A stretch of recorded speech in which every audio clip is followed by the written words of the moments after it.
मग काय तुमचं नाव आणि काय तुमच्या गावात प्रकार घडला? अशोक जगन्नाथ काकडे साहेब ठोसेकर माजी चेअरमन हे जर नाव आलं पाहिजे ना. आणि ते काय झालं, आरोग्य केंद्र ठोसेकर तिथे वैशाली माने यांनी एस्पर्टेडच्या गोळ्या आमच्या गावात तिथं दवाखान्यात दिल्या. ही मोठी बातमी झाली.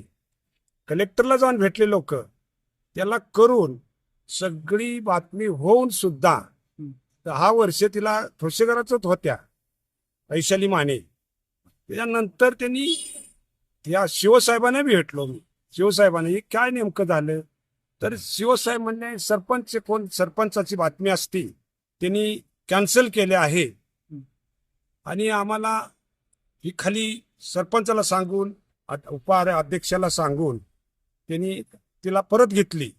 हा त्यांचा मुद्दा शिवसाहेबांचा. म्हणून शिवसाहेबांना भेटून परत डॉक्टरना भेटलो मी.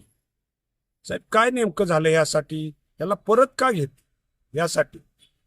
तर म्हणले काकडे साहेब आमच्याकडे नाहीये काय, हे सगळं खाली गेले, सगळं आरोग्य खात्याकडं मोठे अधिकारी आमच्याकडे नाहीये. सरपंचाचा विषय काढला त्यांनी, तसं पत्र बी मी दिलं, तरी पण मला ते अजून मला ऐकत नाही साहेब. त्याच्यावर मोठा अन्याय झालाय आमच्या भागात, डोंगरी भागात हा मोठा विषय झालाय. हे तुमच्या निदर्शनास कधी आलं? आत्ता ह्यात पहिलं झालंच की, मला अगोदर झालं. मला 1/5 अगोदर 5 वर्षापूर्वी मला एस्पर्टोरच्या गोळ्या 3च दिल्या. सगळ्या अधिकाऱ्यांनी मला दवाखान्यात किती किती केमला गेलो, सायामृतला गेलो, मी वाचलो. त्याच्यात परत तसाच केलं तिने कोरोनाच्या काळामध्ये. कोरोना नसताना मला तिला औषध दिले, एस्पर्टेडच्या गोळ्या तिनं दिल्या, मला त्रास झाला. तशाच प्रकारे हा मॅटर झाला 2-4 माणसांचा. तो फार मोठा झाला, गिद्दर झाला. आणि हा मोठा विषय झाला साहेब. यांना पाठीशी कोण घालतंय असं तुम्हाला वाटतं? त्यांनी मला सांगताना शिवसाहेबांनीच मला सांगितलं ना, सरपंच जे गावचे सरपंच असतात, सरपंच असं हिंदी बोलल्या त्या. आणि त्यांनीच म्हणले तुम्हाला काकडे साहेब हे सरपंचानीच थांबवलंय दिलं. मला राजूभाईंनी सुद्धा सांगितलं काकडे साहेब 20/5 काकडे साहेब ह्या डॉक्टरीला निलंबित केलेले आहे. आणि डॉक्टर रोजच आहे तिथं ठोसेकरला. मग तिचा न्याय का दिला, कशासाठी झाला, तिला आम्हाला थोडी मिळावी माहिती. गावातल्या लोकांचे काय या बाबतीत काय घटना घडल्या? गावाच्या सगळ्या ह्या पठार भागात म्हणजे संघर्ष समितीचा अध्यक्ष असल्यामुळं मला सगळेच माझ्या पाठीमागे येतात. तरी पण मी एकाच्या नावाने दिल्यामुळं थांबले. असा विषय जनरली साहेब झालेला आहे. पुढे हा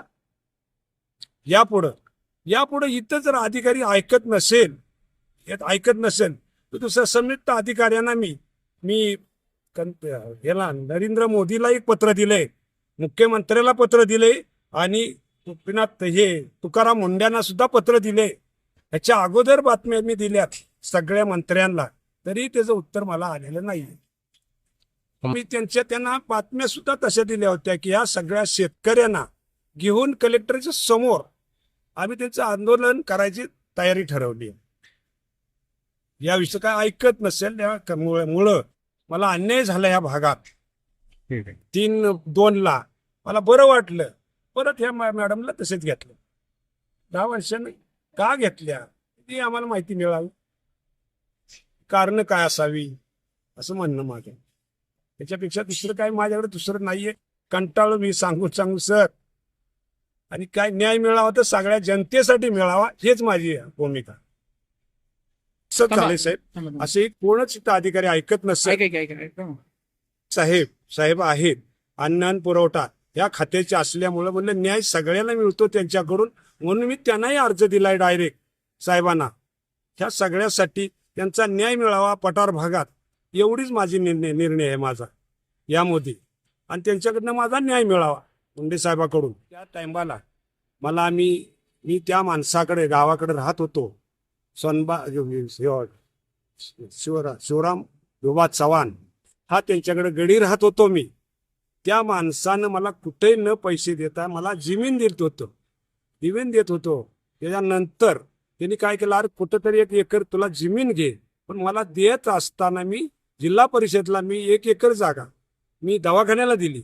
त्याचं असं करून सुद्धा मला एस्पर्टेडच्या गोळ्या आणून मला त्यांनी एक मारायचा धंदा केला साहेब. याच्यावर मोठा अन्याय झाला. मी केमला गेलो, ससूनला गेलो आणि मला त्याचा न्याय मिळायसाठी मी पळायला लागलो.